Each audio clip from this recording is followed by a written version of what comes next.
Hello and welcome to record a lecture today on virtual reality and neurorehabilitation. My name's Kate Adams and I am here presenting to you today on this exciting area that's emerging in neurorehab. A little bit about myself. I'm a Notre Dame graduate.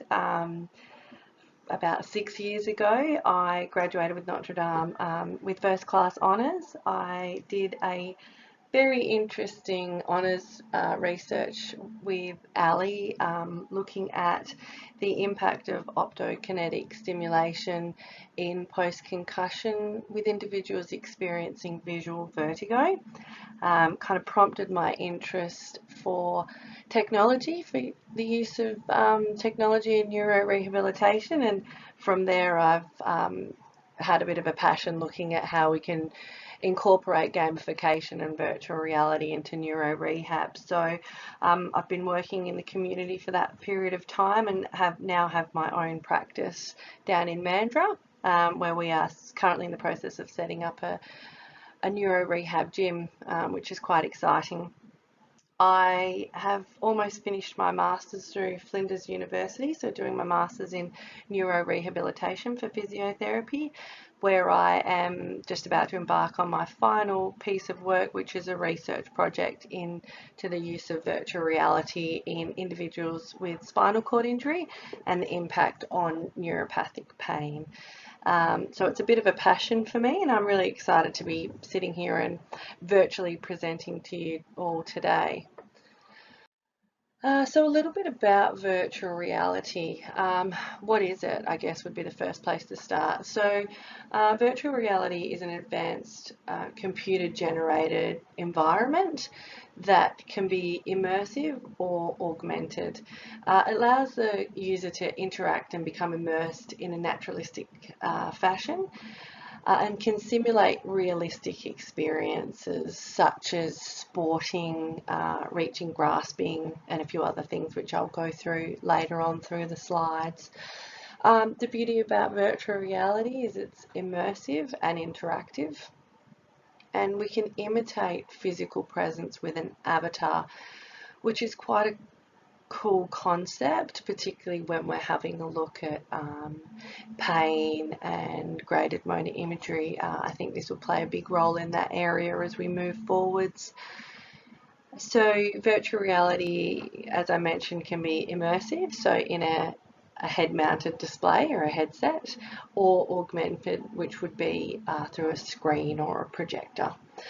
Predominantly in my practice, we use headsets. So we have a number of the Oculus Quest headsets, which are very cool, and we use them, our clinicians use them for our clients to support their neuro rehab, and it's always an adjunct. It's not ever solely what we do with our clients, but it's a nice thing that we can add to our toolkit. So who do we use virtual reality with? We predominantly use it with the neuro population because that's what my clinic works in. So spinal cord injury, acquired brain injury, traumatic brain injury, chronic pain, phantom limb pain, and degenerative neuromuscular conditions.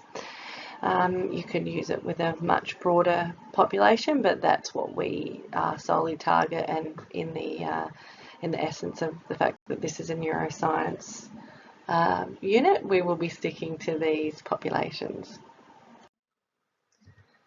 So how do we use virtual reality within these populations? As I mentioned, upper limb therapy post-stroke seems to be gaining the most traction within the area of virtual reality. So that's a large part of what we do. We also look at balance retraining. We've used that in both stroke population or incomplete spinal cord injury. We do gait retraining, exercise tolerance, which is really great. We can pretty much use that in all neuro populations.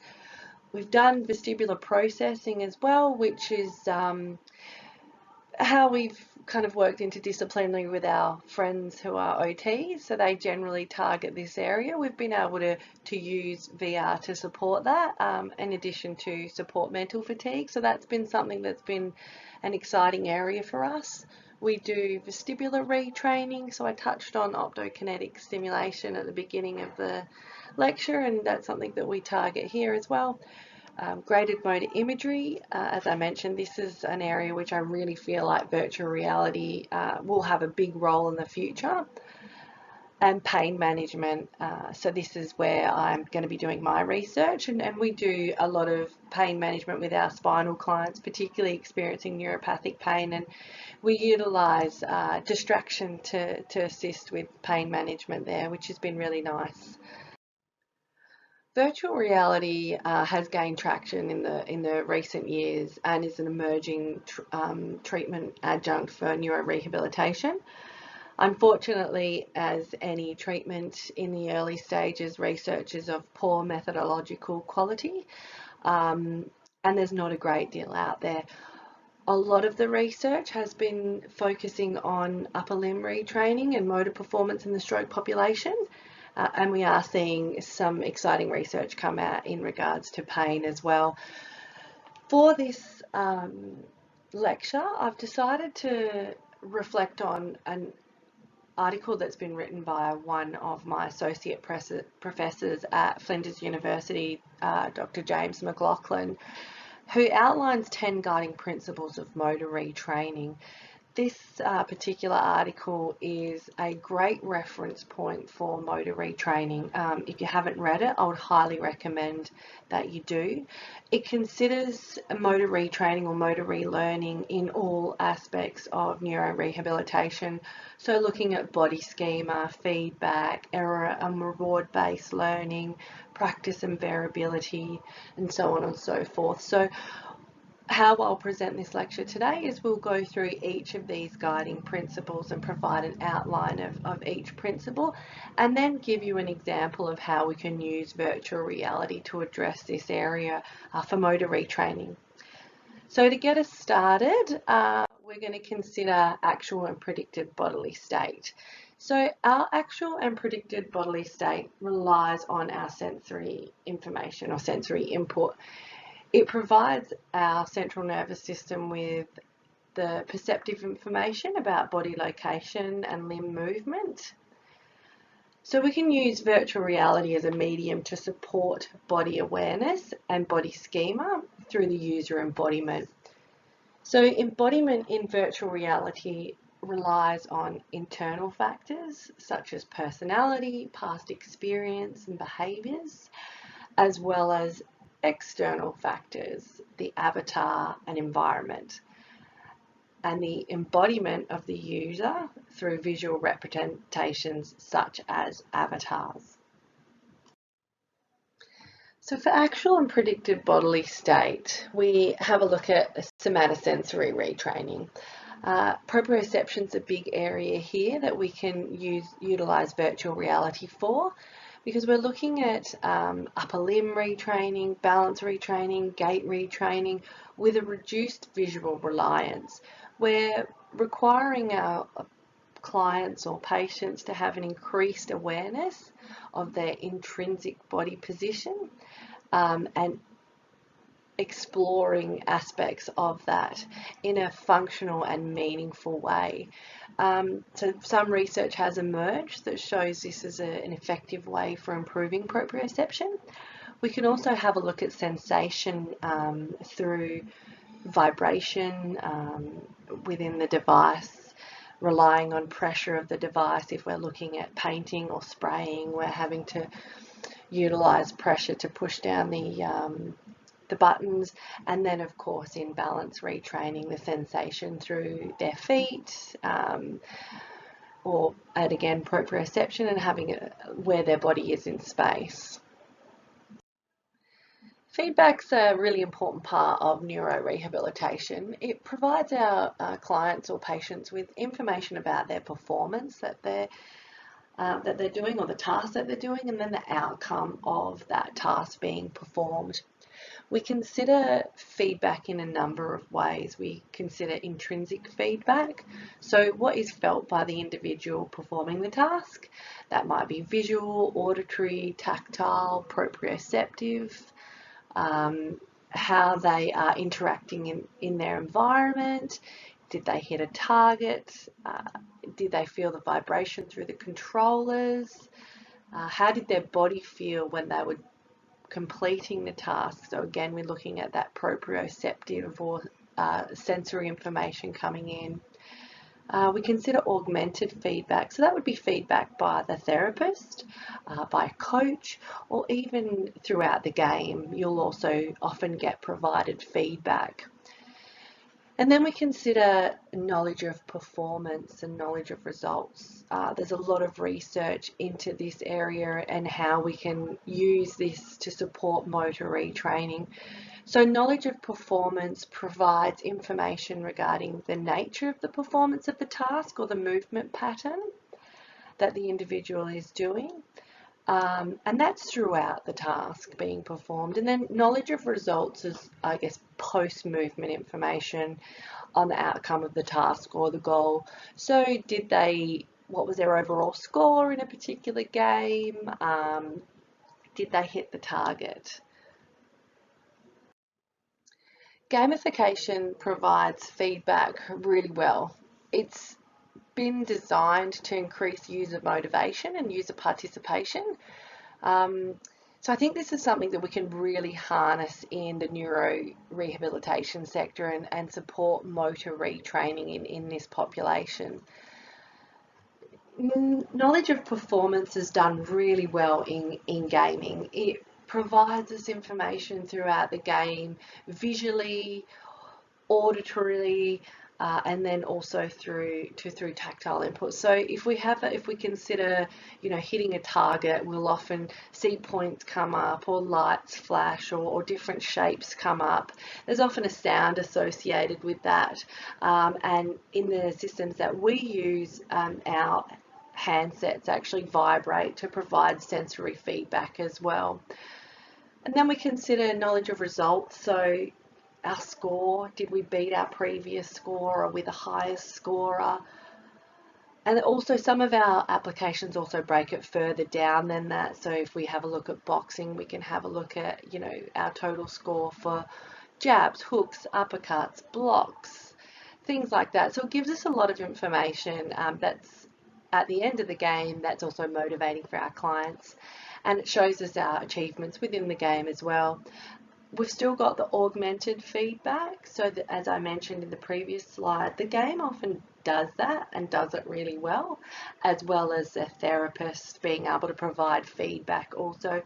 When we're using our headsets, we stream what the client's seeing to iPads. So we're able to provide that live feedback as well and see what they're doing. So it's a big part of what we do. And it has been shown to be a big motivator when it comes to motor retraining in the neuro population.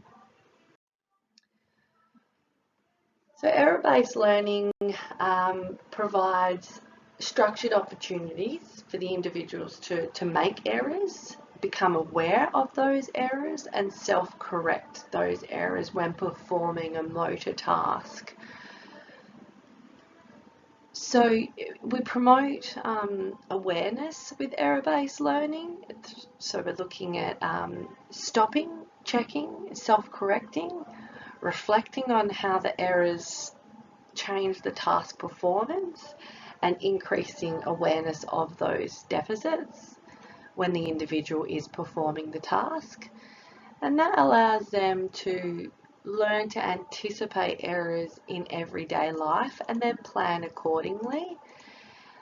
It relies on a systematic feedback and targets prompts. So as I mentioned, it requires the person to stop, reflect, think and plan, which is also a metacognitive skill within itself, to help the client then overlay that into other tasks or when they're out in the community when they're performing similar tasks. So we consider it from a top-down approach. So the person, as I mentioned, learns to monitor and correct errors on their own. So with virtual reality, it provides people the opportunity to complete goal-orientated tasks specific for error-based learning. So if we consider things like fishing or someone returning to sport, these can often be difficult for us to emulate within the community, or if you're in a hospital setting. The virtual reality provides us with a nice, safe way to be able to do these task-specific or goal-orientated activities in a safe way. And when the client is performing these tasks, it provides them information on the task being performed and then allows them in a safe way to reflect, self-correct, and try again. Being the way we're doing it, it also allows us to have a high number of reps during error-based learning. So we use it for fine motor retraining. So if we consider reaching and grasping, there's a really nice application called Fizzy Hand Labs, and that allows us to finger paint. It allows us to reach and grasp objects such as apples or blocks and place them in a different position or a selected position. There's sporting applications, so as I mentioned, fishing, tennis, golf, boxing. Depending upon what the goals are of the clients, we can pretty much have a look at anything. And then functional retraining as well, there's different applications that allow us to support sit to stand, and climbing, reaching, all those types of things. And again, we're able to manipulate the environment to suit the level and the function of the client so they can safely make those mistakes and then try again.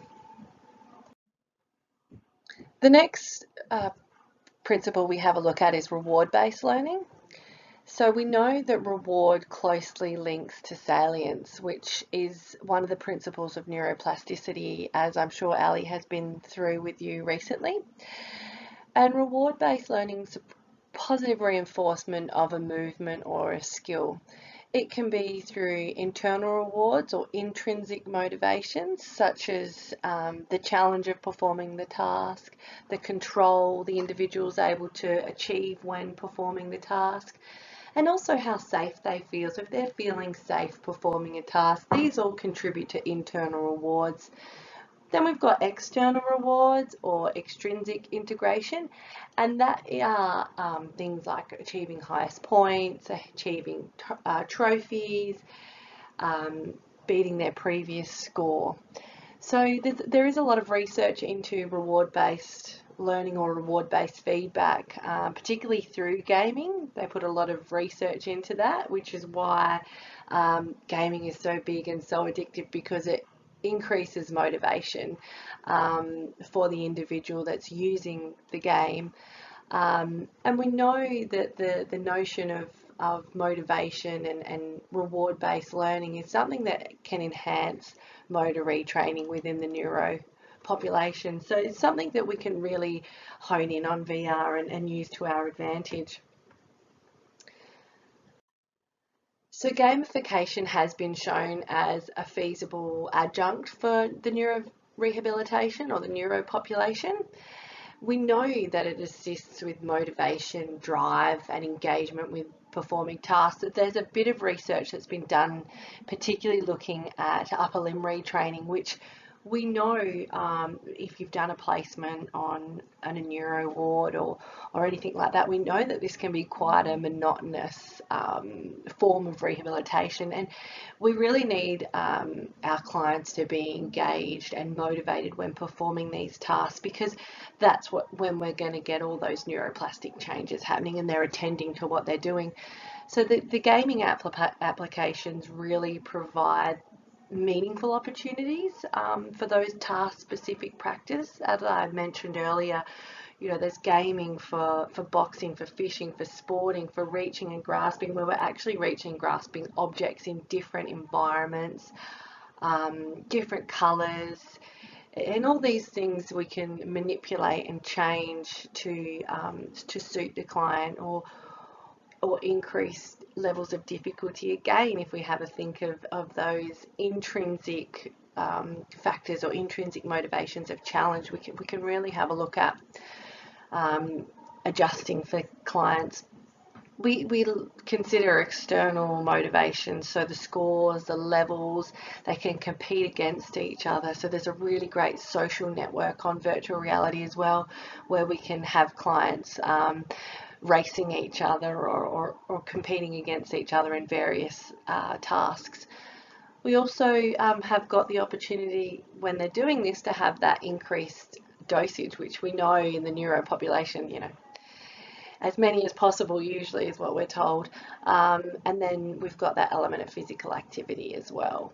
So we've seen research that has demonstrated an increase in brain activity with functional MRIs with the application of virtual reality, and it's been enhanced when there's been applications that have used reward-based learning. So, and as I mentioned earlier, there's a lot of research emerging to show that increase in motivation then overlays onto an increase or an improvement in motor relearning, which is exciting stuff. The next principle we consider is cognitive, selective, and planning. So here we have a look at the conscious thought process to plan and choose a movement to complete the task. So this considers the sequencing of the task, the executive function required to perform the task. The movement within unfamiliar environments is a really great way of doing that. So virtual reality is a very easy way for us to manipulate the environment to something that's unfamiliar, and we've got a lot of ways that we can adjust that. So we're doing it in a graded way that's suitable and sufficiently challengeable to the client. We consider metacognitive awareness as well, so ideation, so the ideas or solutions that the client has to, or the participant or patient has to come up with to perform the task. They have to evaluate feedback when they're performing the task, so that kind of goes into that error-based learning. And they have to have that self-awareness when performing the task as well. So the problem solving strategies that might be required to perform that task.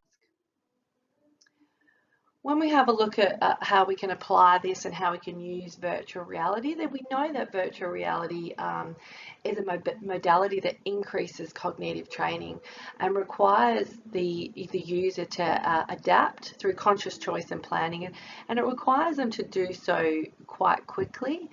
They have to navigate through their virtual environments. They have to have the spatial navigation. Often the games are new or different and unpredictable, which is one of the really important things of requiring conscious thinking and planning for that motor output. They don't necessarily know what's coming next. So they have to have that pre-planning for the game. They have to also have that higher executive function, so they require working memory. What did they have to do last time? How can they apply that to this task and provide that overlay into whatever's being put in front of them now? So they have to be flexible with their thinking and then flexible to be able to perform the task or action. So if we consider boxing, the client doesn't know which type of punch they're going to have to do next. They might have to do a hook, an uppercut, a jab. They'll have to duck. Their boxing is required, has different colours on each glove, so they might have to hit with their left or their right arm. Also, we can look at beat saber, where they've got two sabers, a red and a blue, and then they have to hit the blocks that are coming in at them in a particular direction based on what the arrow is. So it requires quick ideation, quick executive functioning, and spatial navigation within that environment in a way that's meaningful, that's exciting and motivating for them to engage in and have to perform a motor output to enhance motor relearning. So the next principle is practice and variability. VR offers a great modality within neurorehabilitation to really enhance practice and variability. We can have a look at offering our patients or participants goal-orientated or task-orientated, task-specific practice at an intensive and repetitive level. So we know in neuro rehab, the under prescription or underdose of practice tends to be prominent. Research hasn't really indicated how many sets or reps that we need to do, but we know the dosage needs to be high to support the principles of neuroplasticity, motor recovery, and motor control. So we need to consider the high intensity, so the dose, frequency, duration that's required, and it also needs to provide the individual with an opportunity to do it at a challenging level. So we consider virtual reality here, and we can have a look at things like returning to sports. I've mentioned fishing or boxing or reaching, and we can manipulate the environments within virtual reality, speeds or the task that they're doing, to make it more or less difficult for the client, and also increase those sets and reps. And we can do it in a way that's far less labour intensive for us. So I've got a client where we're working on balance retraining, particularly when she's reaching outside of her base of support. We use the boxing application, so I can get in 3 minutes of continuously reaching outside of her base of support in a safe manner, because I'm able to stand there and support her while she does the boxing, and we can get through far many more reps of reaching outside of her base of support because she's engaged, she's motivated. It's that gamification, it's providing her feedback while she's doing it as well. And we're doing it in a way that's functional, motivational, and enjoyable. So we know salience, repetition, and intensity is crucial for neuroplasticity, and we've got to be doing it while we're performing a meaningful task. So again, VR, we've got the opportunity to have a look at all these different applications that are available that we can use with our clients to enhance this practice and variability in meaningful and motivating ways. So, I kind of touched on this in the previous slide. We've got a lot of gaming applications with task-specific or goal-orientated practice. Sports is a really good one. Painting's another really good one. Often these are quite difficult for us to do either as inpatients or within clinics safely with our clients. So VR provides a great medium where we can think outside the square a little bit more and work on those areas that we might not be able to do in other ways. So an example of this, we had a client that wanted to return to golf. So we used the golf application on VR, where we could do that nice task-specific practice in a way that we were able to get lots and lots of reps in. It was safe. And it was very, very meaningful for the client. So we had those intensive learning opportunities that provided them the variability, because I could change the setting, I could change the swing, we could change what club was required. You can increase the difficulty, you can change the speed as well, you can have increased time, and we've got that element of unpredictability as well when we're doing these things. So it really allows us to hone in on that practice and variability to enhance motor relearning for our clients in a way that's fun and meaningful for them. Considering biomechanics, so if we have a look at what biomechanics are, there's the physical science of moving and stationary body parts. In rehabilitation, we provide opportunities to support or constrain movement kinematics. So we might look at constraint-induced movement therapy, orthoses or splinting, or we'll look at enhancing movement to support activity and motor relearning. So we might consider functional electrical stimulation, robotics, manual facilitation. Virtual reality is one of these modalities that we can use to try and enhance biomechanics within this population. Next, we consider physical capacity. So physical capacity, we look at strength, we look at load, and we look at cardiovascular fitness. If we consider strength, we're looking at functional strength training. So we're considering concentric, eccentric, isometric, or ballistic contractions. If we consider load, we want to have a look at increasing the load. So we're providing progressive resistance or progressive resistance training to our clients. So we're continuing to support improvement there. And then we consider cardiovascular fitness. So we all know the health benefits of cardiovascular fitness for brain health, general health, improvement in function, and then of course quality of life as well. But there's also some really exciting research coming out that supports aerobic fitness as a primer for neuroplasticity and neuroplastic changes, and to support or enhance motor relearning. So we'll often do some cardiovascular fitness on the bike, on the treadmill, or even with the VR at the beginning of a session for 5 or 10 minutes, then to move on to specific motor retraining to try and enhance that primer and neuroplastic changes that we are reading about. So exercise-based games provides our clients with a lot of opportunity and variability to access moderately intensive exercises.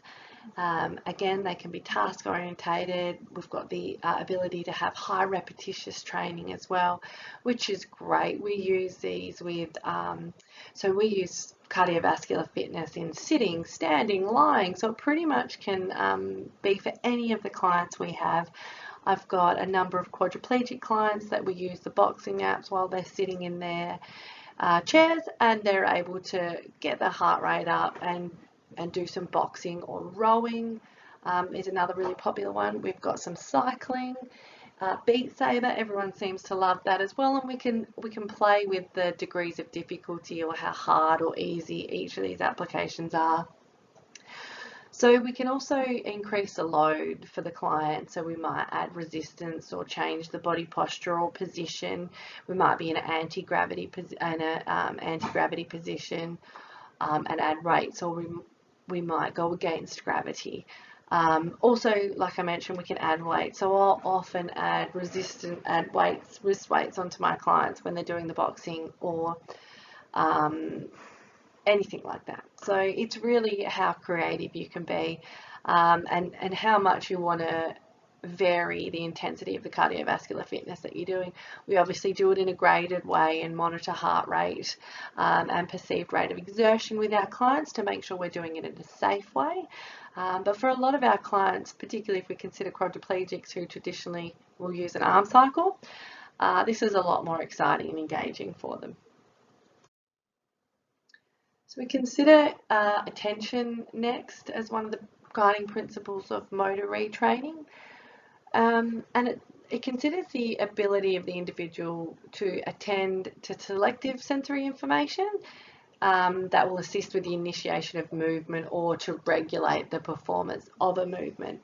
And we consider attention under 2 areas. So internal focus, so attentional focus on the movement quality or the body sensations that are being fed back to the individual during the movement.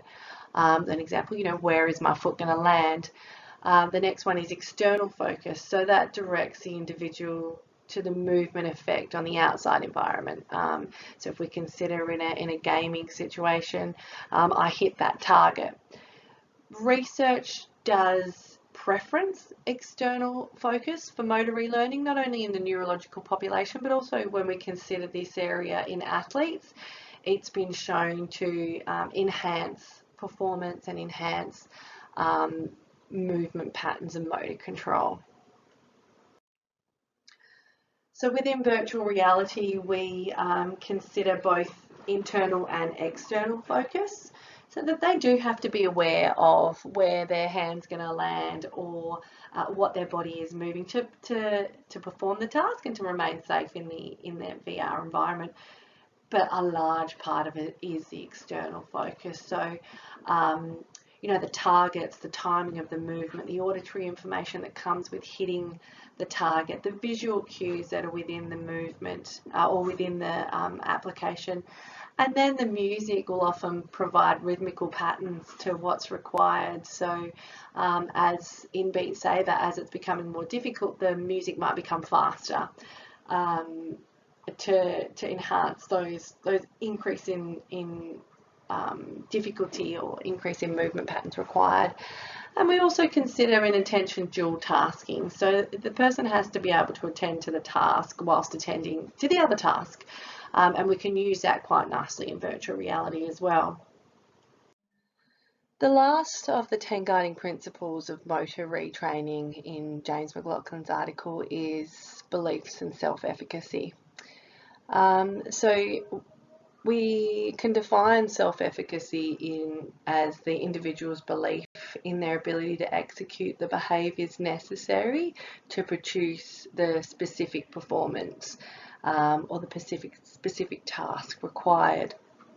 We know that an increase in self-belief and self-efficacy does aid the individual's performance and function. So we can harness that during our neurorehabilitation and motor retraining within our client population. We can do this through increasing self-management, so providing home exercise programs, providing encouragement. So coaching, I believe, is a big part of this, and supporting our clients to take that step to support self-management. And through the motivation and feedback by improving their belief or self-efficacy in their ability to perform these tasks. We know that poor self-belief and self-efficacy is a major barrier to individuals engaging with physical activity and exercise. And that's in the able-bodied population. So you can imagine the impact of that within the neurological population. So part of our rehabilitation process or rehabilitation strategies should be considering how we can improve or enhance self-belief in our client population to help support motivation and then help support that behaviour change required to engage in physical activity and exercise, which is obviously a large part of what we do as physiotherapists. So with the use of virtual reality to improve self-belief and self-efficacy, I think a big part of what we can do here is increasing motivation and increasing their drive and behaviours to want to engage in self-management and engage in those programs that we prescribe to aid what we're doing in the clinic. So we know that motivation is a big part of engagement, and virtual reality provides a medium or a forum where we can have a look at gamification, obviously, to relay functional tasks or meaningful tasks to support their rehabilitation process. So again, if we consider sporting applications or cycling applications, painting applications, so I had a great example with one of the case studies I'll go through where through a painting application on VR, we were able to really engage a client that for 2 years had been quite disengaged in the rehabilitation process. So it is a technology that we can use, certainly, as I mentioned, as an adjunct to try and increase our client population's beliefs and self-efficacy. And at the end of the day, to support motor retraining, we really need to be targeting self-management so we can have a look at increasing the individual's participation in the functional tasks. So the dose, frequency, duration, we know those are really important facets of motor retraining and neurorehabilitation, and often very, very challenging for us with our clients to be performing tasks at home unsupervised. So I have found that virtual reality has been a really nice modality that we can use to increase patient participation, which has been great. And as I mentioned, one of the case studies I'm about to go through will show you the client who we used virtual reality with. So this is one of my clients who we gave the painting application to. So he has a C4 Asia A spinal cord injury, and he's 2 years post-injury in this video. And here we're using a painting application to support wrist extension and finger flexion following some nerve transfer surgeries that he had, where we were trying to engage these motor functions in different postural positions, particularly looking at his shoulder complex, to be able to support reach and grasp, to assist with his independence in increasing his ability to eat, drink, grab things from the fridge, make his own lunch. So this has been a really nice way we've been able to use virtual reality. I'll discuss this further during our session on Monday. The next client that I have an example of here is another spinal cord injury patient, where we were using virtual reality support to support balance. So she's a T12 Asia C spinal cord injury who's approximately 3 years post-injury. However, had a fall in March last year where she fractured her tibia and actually had 4 months of non-weight bearing, which had a considerable impact on her function. Prior to that, she was ambulant with a 4-wheeled walker. So we had to go through the process again of motor retraining to return to gait retraining. And her goals were to be able to stand and perform her ADLs within the kitchen, so reaching within the kitchen to be able to cook dinner, get a drink, make a lunch, do the dishes, and to return to walking independently in her home with an aid. So we used the VR for balance retraining, so she has very strong visual reliance. So we're aiming to reduce visual reliance, increase body awareness and proprioception, and using this to reach inside and outside of her base of support. But we also used it as a primer, as I mentioned earlier, to support motor retraining in more specific tasks, more specific practice. So yeah, that's another case study that we will discuss. Here she is.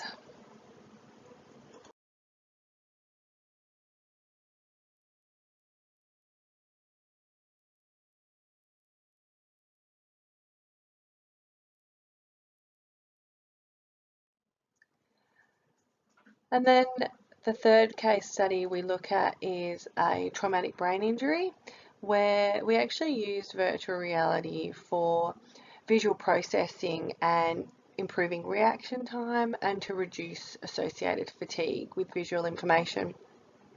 So here we supported our the OT in the rehabilitation they were doing for the client, so not necessarily too physio specific, but another way how we can provide an interdisciplinary or multidisciplinary approach to work towards these goals that we're that are often, you know, overlaying between disciplines. So we'll discuss this as well on Monday. A couple of other areas that I just wanted to touch on also was pain management with virtual reality. So we can have a look at 2 areas of pain, the spinal cord injury, neuropathic pain, and then the graded motor imagery. So there's a bit of research in the use of distracting attention, so engaging thoughts or activities that distract the attention from the pain in the individual, and we've used this as strategies to control pain particularly in our spinal population. The process of distraction involves the competition for attention between a highly salient sensation, pain, and then consciously directing it to another source of information. So generally we'll do this through an immersive environment that's meaningful for the client. So we've had underwater, we've had in the woods, we've had in the snow, so really meaningful environments that they actually don't even need to participate in any gaming or anything like that. It can be as simple as just being immersed within an environment. And we found there has been significant pain modulation through this. We've seen a pain reduction in up to 5 out of 10 with some of our clients, with about 15 to 20 minutes of using the virtual reality, and we found that this can last 2 to 3 hours following our sessions with them, which has been great. It also provides some opportunity to do mindfulness with our clients, which I think is a really important part of what we do, particularly in the neurological population, when there is so many complexities around mental health, anxiety, depression, in addition to social anxiety as well. So it's been a nice area that we can tap into.